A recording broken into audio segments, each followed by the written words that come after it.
Assalamualaikum warahmatullahi wabarakatuh.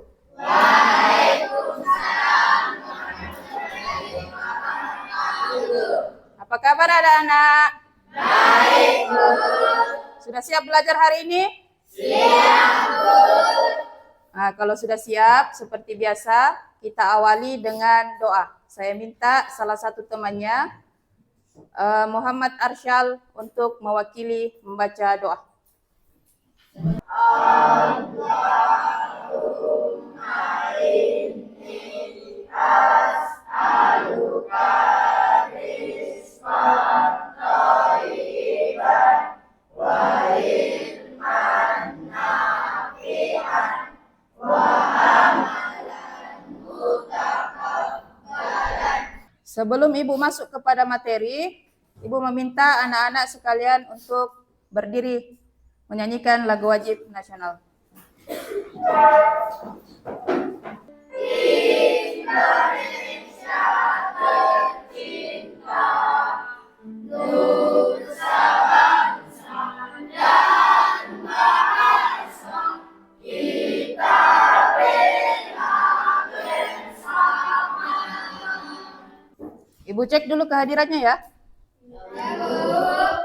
Yang Anugrah Asyari, Dian Rizky Ananda, Faki Fahnas, Husnul Ramdayani. Di pertemuan yang lalu kita sudah belajar tentang gibah dan tabayun. Ada bahasa lain, apa itu gibah? Ya, menceritakan keburukan orang lain. Untuk pertemuan hari ini kita akan belajar tentang ruksah. Pernah dengar apa itu ruksah? Apa hubungan dari gibah, tabayun dengan ruksah? Ibu kasih contoh. Misalkan, apa kaitannya dengan gibah dan tabayun? Jadi misalkan besok lusa kalian dengar ada temanmu yang sakit. Dia tidak bisa sholat dalam keadaan berdiri. Nah, kalian melihat dia sholat dalam keadaan duduk. Jadi kalian tidak menggibah. Bilang, wah petijo kutu gajah. Tiak kedeng. Kalian paham bahwa orang sakit itu dikasih kemudahan dalam sholat. Salah satunya contoh dalam sholat adalah duduk. Jadi kalau ada yang dilihat seperti itu, tabayun dulu, cari tahu dulu. Sebelum mengkaji lebih jauh apa itu ruksah, perhatikan dulu tujuan pembelajaran di atas. Namanya tujuan pembelajaran berarti sesuatu yang harus dicapai. Yang harus kalian capai adalah kalian mampu memahami makna ruksah dalam ibadah. Jadi setelah belajar ini kalian bisa tahu apa itu ruksah, bagaimana makna ruksah dalam ibadah. Ruksah itu adalah kemudahan dalam beribadah. Dalam situasi ingat, situasi tertentu. Kalau tidak dalam situasi tertentu, tidak berlaku itu ruksah. Yang mana itu situasi tertentu? Misalkan orang sakit, orang baru melahirkan, atau orang yang tidak mampu beribadah seperti biasanya. Bukan tidak mampu, tidak ada uangnya. Nah, yang aku lagi bilang tidak mampu, kenapa tidak ada uangnya? Bukan yang seperti itu dimaksud. Nah, ruksah ini adalah suatu konsep yang sangat penting untuk kalian pahami. Kenapa? Setiap harinya ada kaitannya dengan ibadat. Jadi kalian bisa tahu di situasi dan kondisi tertentu ada kalanya kalian bisa menerapkan ini ruksah. Tapi ingat, tidak semua situasi dan tidak semua kondisi. Nah, sebelum Ibu bagikan LKPD, Ibu angkat sebuah masalah, Ibu tampilkan video, kita bagi kelompok terlebih dahulu. Ini sepakat tidak diganti? Ya. Kalau sepakat tidak diganti, maka kita tidak ganti. Tapi kalau mau diganti, saya ganti. Jangan, Mi. Oke, kelompok 1 siapa ketuanya? Ketua kelompok 1? Muhammad Arsyal. Kelompok 2 siapa ketuanya? Mana kelompok 2? Oh, ini kelompok 2. Sahira atau siapa? Siapa? Oh, Sahira. Kelompok 3. Siapa? Akmal. Akmal siap? Kelompok 4. Arsyan. Oke, kelompok 4 Arsyan. Jadi sudah ada 4 kelompok ya. Sebelum Ibu bagikan LKPD-nya, ini ada nanti tugasnya. Supaya bisa kalian jawab ini tugas dengan baik, maka perhatikan video yang akan Ibu tampilkan. Nah, ada beberapa video yang akan Ibu tampilkan kaitannya dengan ruksa.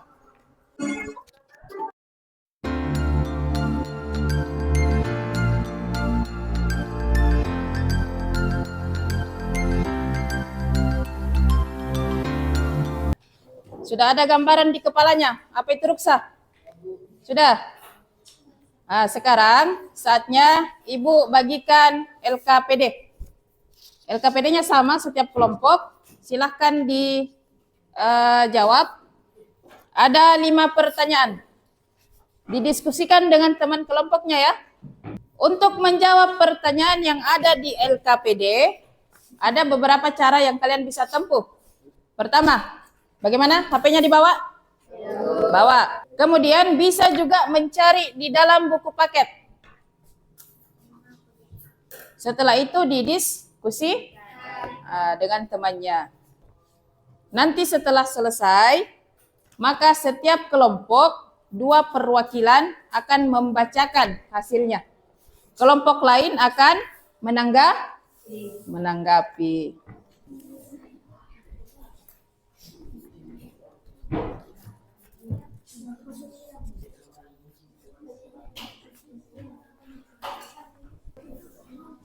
Perhatikan LKPD-nya dulu, Ibu jelaskan. Di lembaran pertama, ada 3 soal yang harus dijawab. Silakan dijawab di kolomnya. Nah, silakan dijawab di kolomnya. Kemudian di lembaran kedua ada 2 soal. Silakan juga dijawab di kolomnya.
Perhatikan temannya, nah. Setelah temannya presentasi, silakan 1 orang bertanya. Setiap kelompok 1 yang bertanya. Bahwa orang sakit tidak diwajibkan untuk berpuasa, tetapi harus menggantinya di lain hari. Silakan 1 orang yang ingin bertanya. Siapa? 1 orang? Ya. Silakan nama Kak. Apa dasar hukum dari adanya ruksa dalam Islam? Dasar hukum ruksa terdapat dalam Al-Quran. Salah satunya pada surah Al-Baqarah ayat 185. Atau tidak mampu. 3. Ruksa adalah keringanan yang diberikan oleh Allah Subhanahu wa taala ketika seorang kesulitan dalam melaksanakan ibadah. Sedangkan kewajiban adalah hukum yang datang dari Allah Subhanahu wa taala dan menjadi kewajiban bagi umat Islam.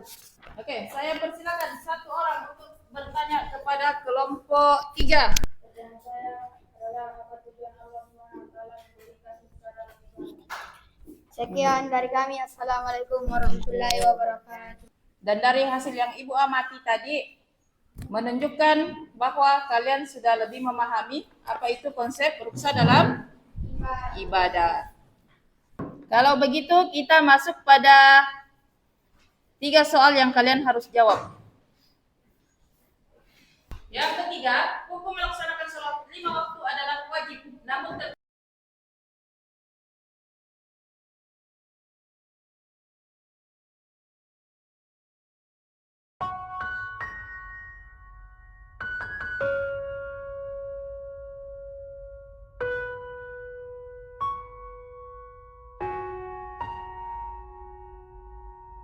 kesimpulan yang harus kalian pahami utamanya adalah tidak semua ibadah itu diruksahkan kalau kondisinya tidak sulit.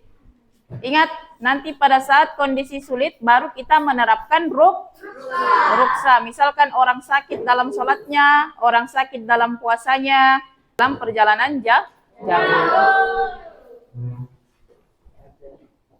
Dan untuk materi yang akan datang masih tentang ruksah. Kalau tadi kita pelajari tentang maknanya, pengertiannya, jenis-jenisnya minggu depan, insya Allah kita akan pelajari tentang ruksah, bentuk-bentuk ruksah dalam ibadah. Bagaimana ruksah dalam sholat, bagaimana ruksah dalam puasa, bagaimana ruksah dalam zakat, bagaimana ruksah dalam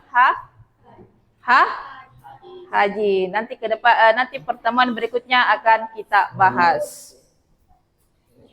Nah, sekarang kita sudah berada di akhir kegiatan. Dan mari kita tutup kegiatan kita dengan melafazkan kalimat hamdalah.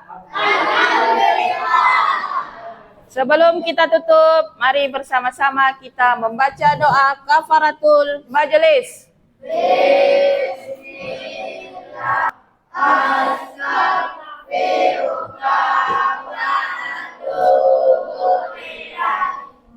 Terima kasih anak-anak. Assalamualaikum warahmatullahi wabarakatuh.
Seperti yang Ibu sampaikan di awal, ruksah itu adalah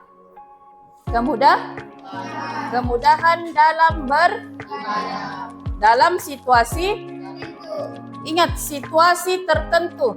Kalau tidak dalam situasi tertentu, tidak berlaku itu ruksah. Nah, yang mana itu situasi tertentu? Misalkan orang sakit, orang baru melahirkan, atau orang yang tidak mampu beribadah seperti biasanya. Bukan tidak mampu, tidak ada uangnya. Nah, yang aku lagi bilang tidak mampu, Bu, kenapa tidak ada uangnya? Bukan yang seperti itu dimaksud, nah.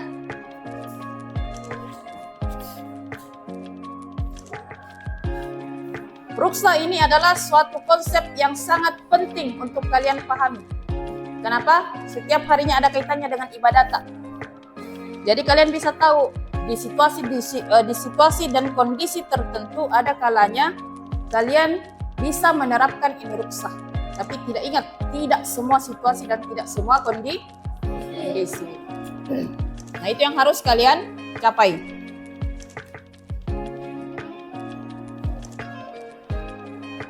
Sudah ditahu tujuannya tadi?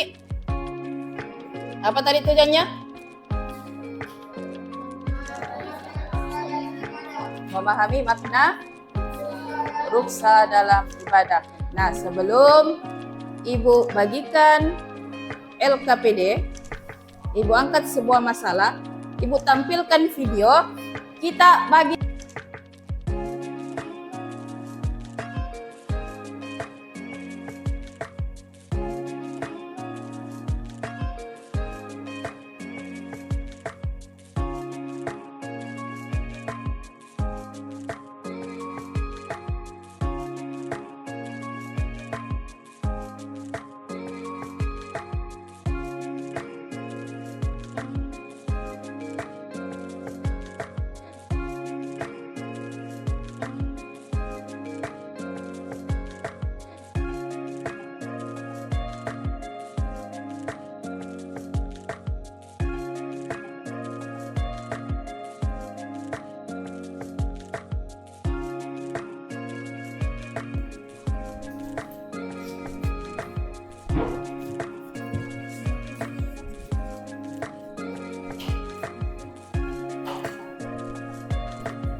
Perhatikan LKPD-nya dulu, Ibu jelaskan.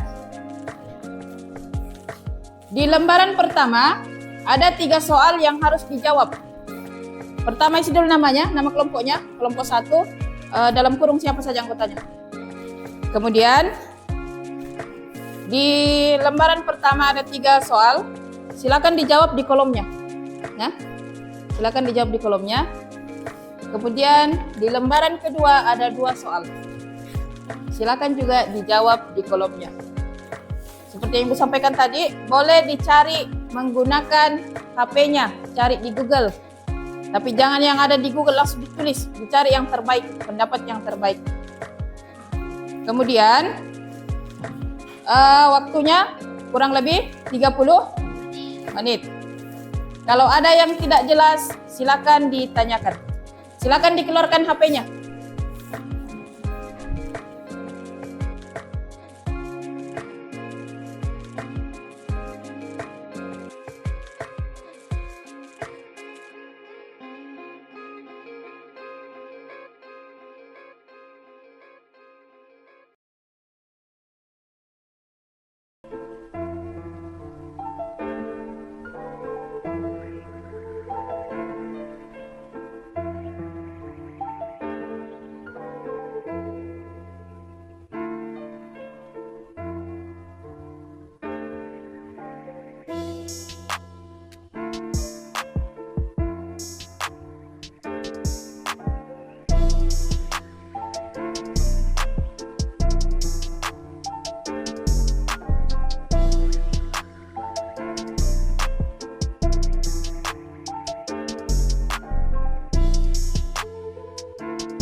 Assalamualaikum warahmatullahi wabarakatuh.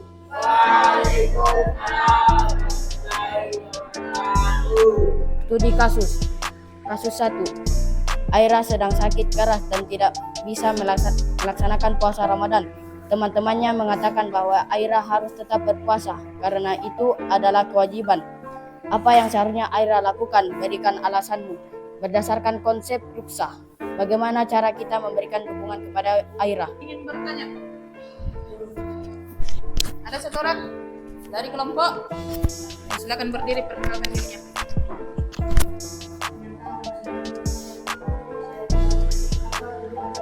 Umat Muslim diharapkan tidak menggunakan ruksa secara sembarangan atau tanpa alasan yang jelas agar tetap menjaga keutamaan ibadah. Sudah jelas kelompok 2?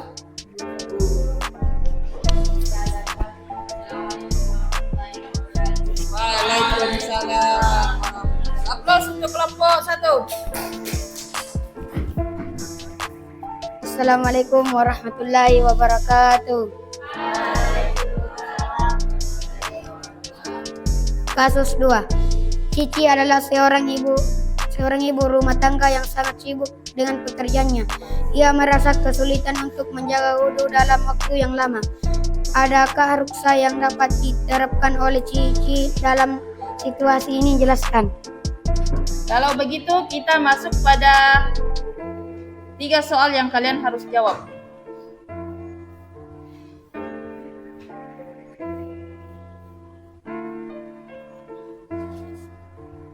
Soalnya yang pertama, siapkan buku dan pulpen. Soal pertama,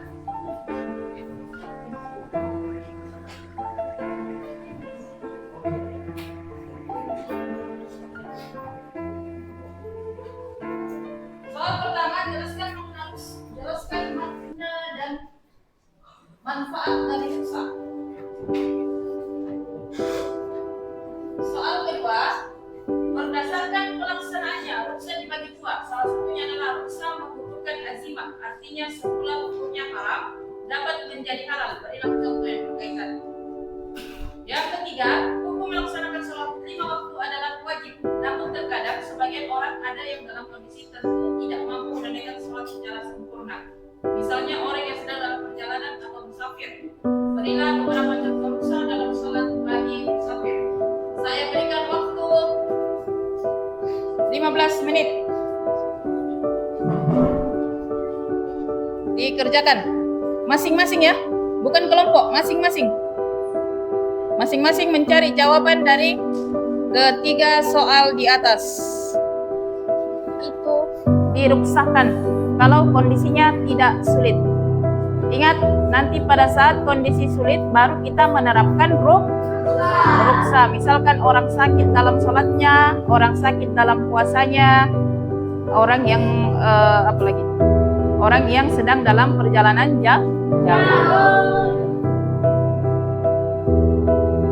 Dan untuk materi yang akan datang masih tentang ruksa. Kalau tadi kita pelajari tentang maknanya, pengertiannya, jenis-jenisnya, minggu depan insya Allah kita akan pelajari tentang ruksa, bentuk-bentuk ruksa dalam ibadah. Bagaimana ruksa dalam sholat, bagaimana ruksa dalam puasa, bagaimana ruksa dalam zakat, bagaimana ruksa dalam haji. Nanti pertemuan berikutnya akan kita bahas. Nah, sekarang kita sudah berada di akhir kegiatan. Dan mari kita tutup kegiatan kita dengan melafazkan kalimat hamdalah. Terima kasih anak-anak. Assalamualaikum warahmatullahi wabarakatuh.